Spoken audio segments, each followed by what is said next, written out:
Lydia Maguza, a sales and marketing consultant, and Steve Nyabwa, an artist and Kenyan local celebrity, are no ordinary couple. Besides sales and marketing, I also we run a company. This couple's first encounter was not by chance. My cousin, who's you'll see her, one of the ladies on my lineup, calls me for an event.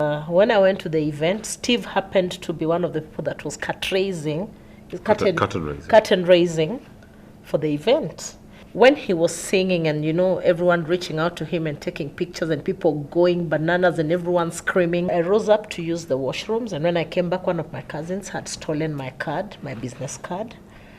The people were seated with, I've never known to this date who it was, and given to the security guys that. And I think when he was given the card, he'll pick up the story from there. I think he was told to call me. I have an event coming up. About a week later, I got a call from Steve. Yeah, and the rest is history. Yeah. I was given a card by the security, like she says, and he told me that this is a job. Someone has given me this card to give you. Call this lady. She has a job. She has a function in Mombasa, and she's going to call you for a function. If she doesn't call you by Friday, you call her. So it got to Friday, and I called her.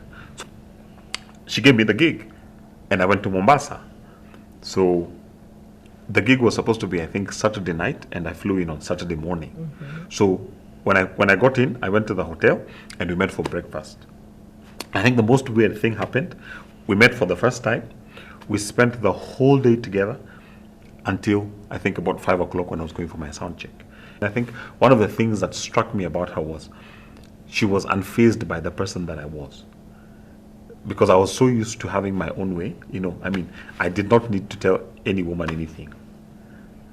I was home and dry. She was very honest about my TV personality and certain things that she did not agree with and certain things that she thought I would have done better. She was very critical of me as a person. She was very, I don't want to use the word, but she was very rude. She was very unlike what I was used to.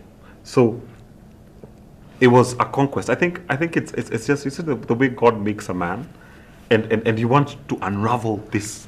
As in, what is it about you that doesn't understand that I'm Steve? So for me, it was more of a conquest, and I said, you know what? I'm going to pursue you until you accept me. We came back to Nairobi. I was in Nairobi for about a week, and I was traveling. I was going to South Africa. So I called her the day before she was coming, and I told her, can I come and pick you at the airport? And she said, no. She said, no, I have somebody from the office going to come and pick me. The driver is going to be saying, don't come. In fact, she told me not to come. And when I get to the airport, lo and behold, who's waiting for me? One Steve Nyabwa. Trust people with persistence who never give up. When he came to the airport, he had flowers and a cake. So have you ever walked out of the airport and who do you see in front of you? Even if you are how annoyed, you'll start laughing. What's wrong with this guy? So he picked me, I gave my driver the suitcase and everything, and he drove me home. Even though Steve was determined to win her heart, Lydia wasn't going to give in easily.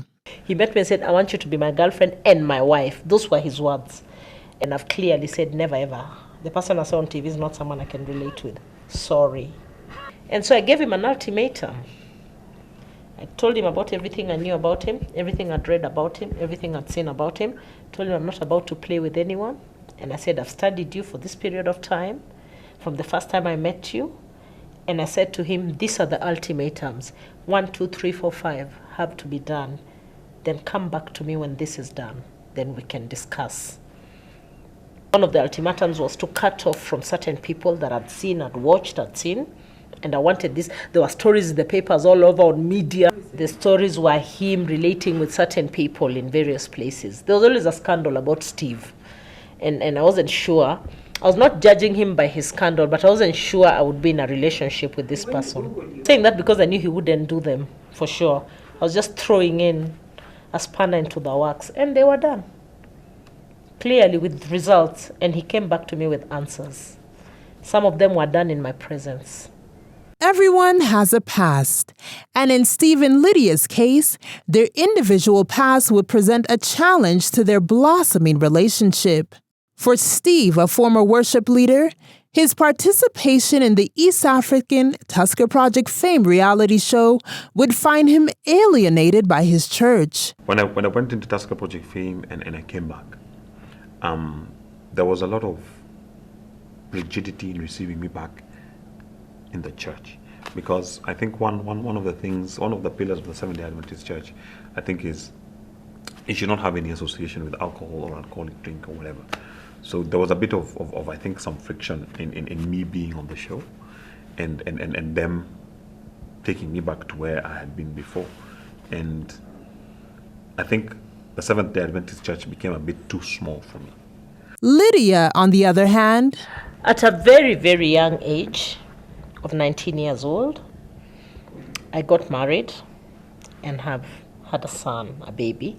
He's one of the most amazing children you can ever have. He's a mature child now, 17 years old, a teenager. And given the time that I got married, by the age of 25, I was already divorced. It was a nasty experience.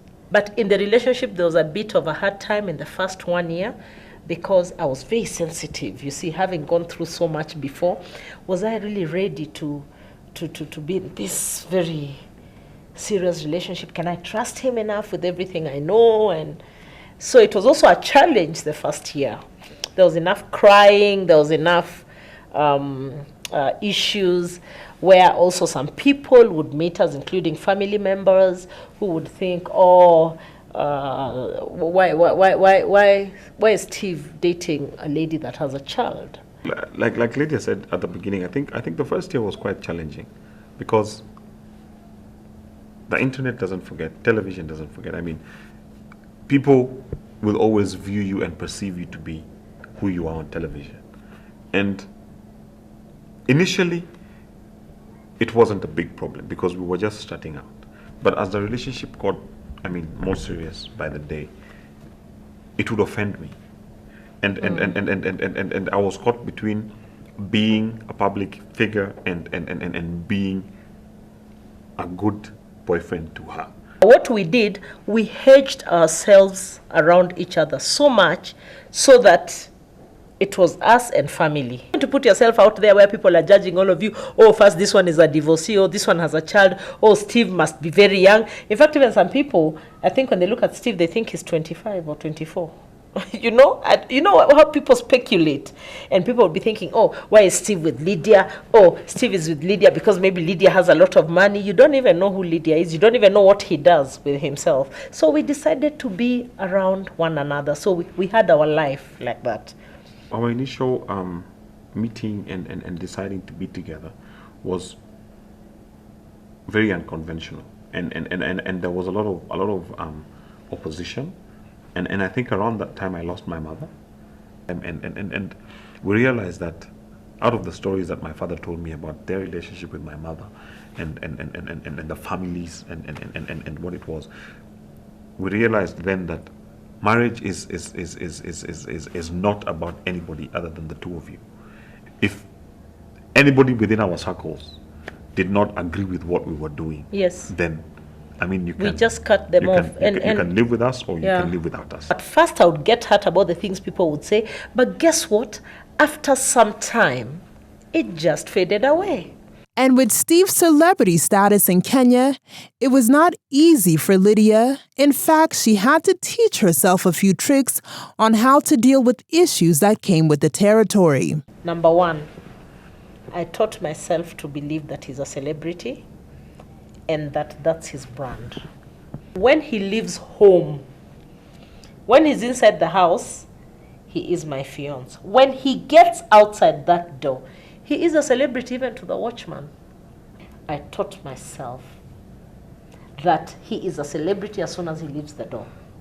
It is very hard being a talented person and being in the public eye. It is extremely hard. It needs a lot of soberness and Lydia being there for me and teaching me what to focus on was very key. Having done a church wedding and getting divorced thereafter, Lydia had vowed never to walk down the aisle again, and she had her own fears lingering.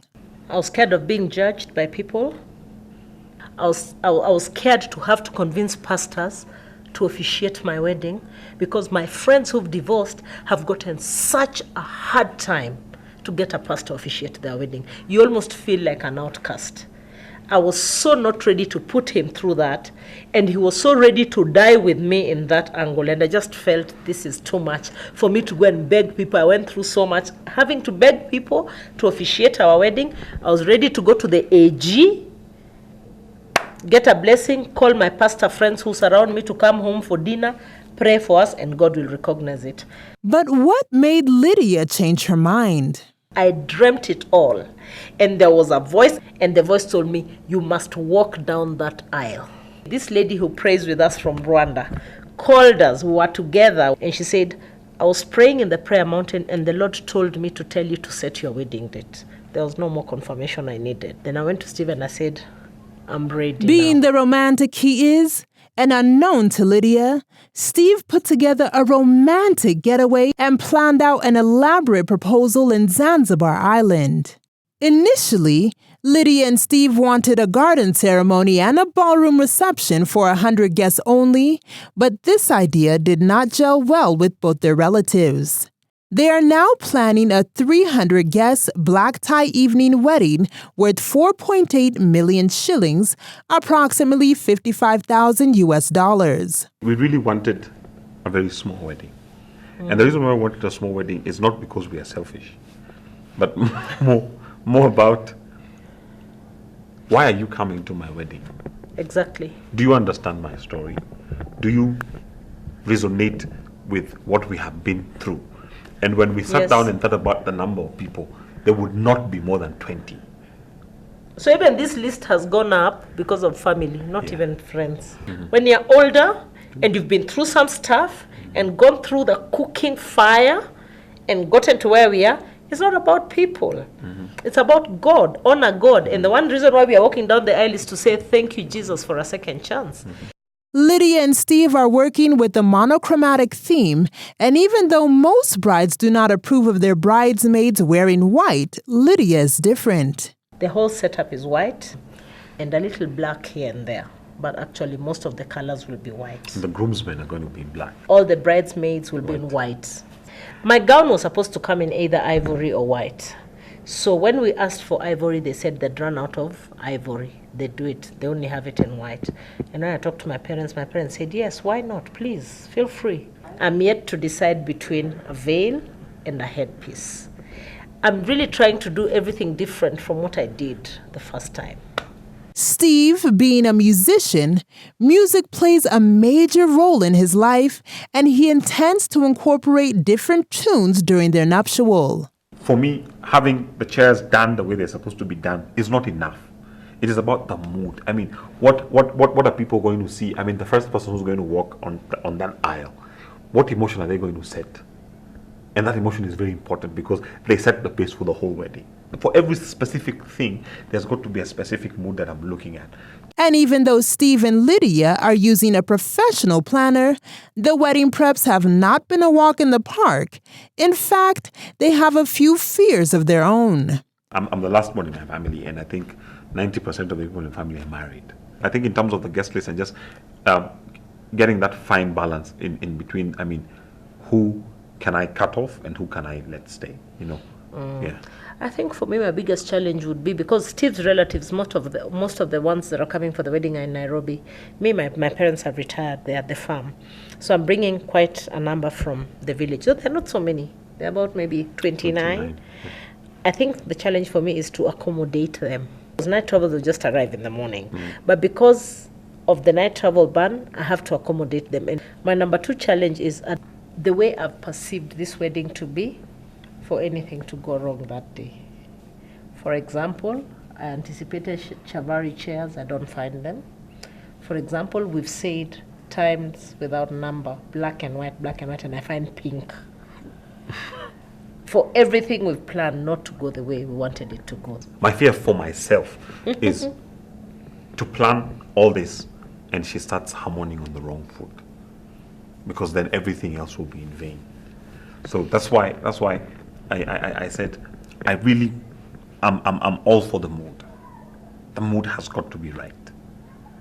So my biggest fear is the mood being wrong. And with that, we can only hope that nothing upsets bride Lydia come the big day.